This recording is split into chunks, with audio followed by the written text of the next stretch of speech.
I've been working to learn and facilitate a process called Psych-K, which works with muscle testing to develop a communication system with your body.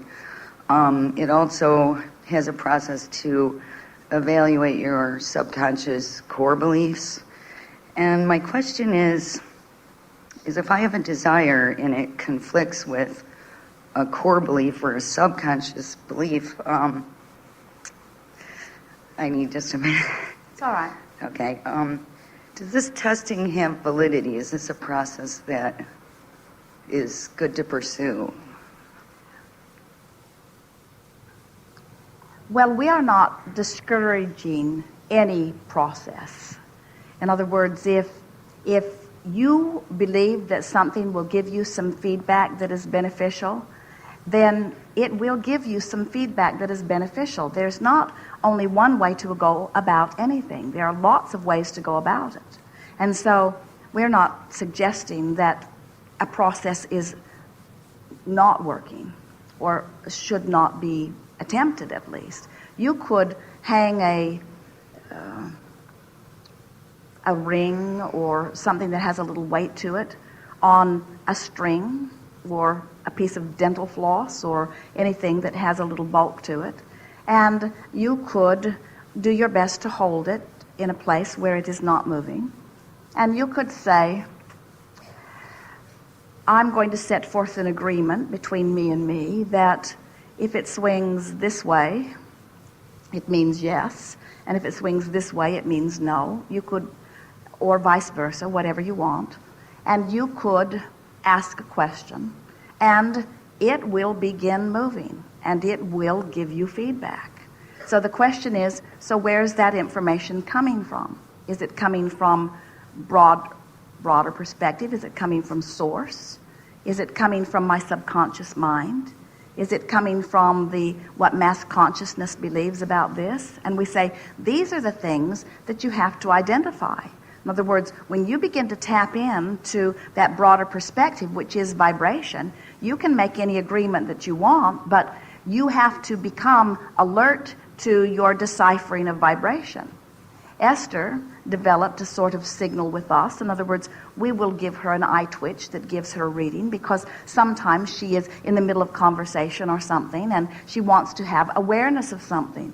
One day they were driving in Arizona, and Jerry was driving. It was early on in their relationship with us, and Esther was not speaking. She was still going to the typewriter to receive messages.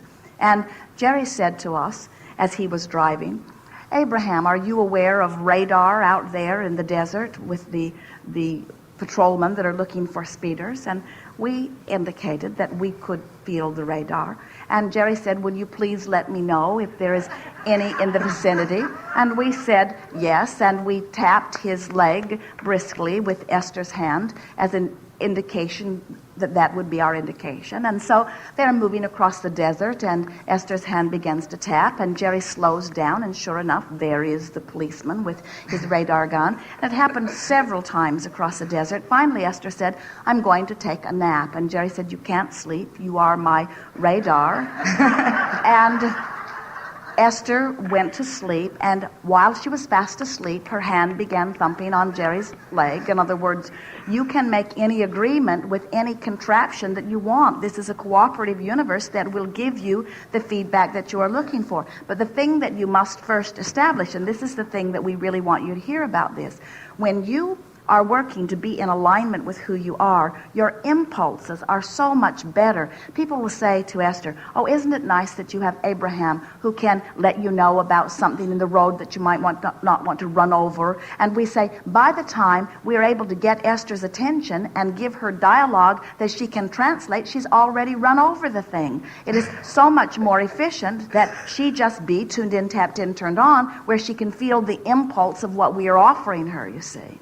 And so the answer to your question is yes, there is validity in this. But when you begin to translate vibration, here's another example. So Esther had been listening to us for years that when you make your transition into non-physical, that it is pure positive energy. And then, at the time that Nicole Simpson was murdered, Esther was on an airplane on an early flight, and she had just kicked back into the reclining of her seat, and she began to hear a voice talking to her. Esther, can you hear me? Esther, can you hear me? And so she said, yes, I can hear you. So she took out her notebook, and she began writing this very vivid description of something from this voice that Esther was hearing, who said, I am Nicole Simpson, and I'm wanting you to do something for me. And Esther said, well, I will write it down, but I will not promise that I will do anything about it. And Esther took pages of information about this. And then Esther was furious with us. She said, Abraham, you said that when somebody dies, they are pure positive energy. And this is far from pure positive energy.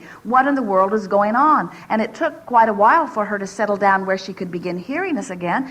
And we said, Esther, just because you can read doesn't mean that every book you pick up to read will be a book that you want to read. And just because you are a decipher of energy doesn't mean that every energy that you can decipher is that you want to decipher. We said the question is not, what are you hearing? The question that we would ask is, why am I hearing something like this? And Esther began to laugh, because scattered all around her on the airplane were magazine articles about that. She'd been deliberately watching the television programs. She had activated her vibration about that. She'd had several combustion points about that, you see. And so then, as she began receiving, so then the question is, so what am I receiving? From where am I getting this guidance? And we said, every thought that has ever been thought still exists. If there is a vibrational amassing of thought that law of attraction is bringing together.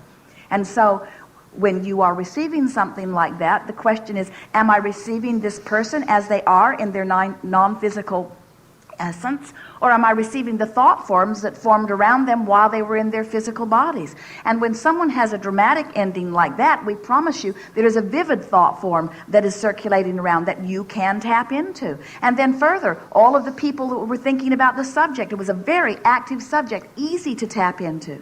So you're getting the sense of what we're talking about. We said to Esther, it is the first thing that you want to do is establish your vibrational connection. You want to talk about where you're getting the information from. So as you're doing this muscle testing, are you really wanting information from the cells of your body? Are you really wanting information from your subconscious? Or are you wanting information from the thought forms that you scattered around when you were a teenager, or that you scattered around when you were in defiance of your mother?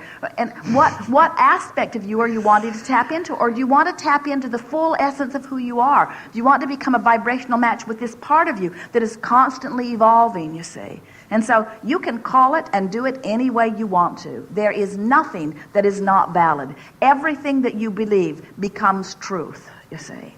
So what our encouragement is that you just decide what feels the best and keep utilizing whatever next great idea you have that leads you into the next good feeling place. There's no right or wrong in any of it. Oh, that's great. That's great to hear. That's what I wanted to hear. Very good. Good. Thank you. Yes, indeed. Good time for segmented refreshment. We are complete.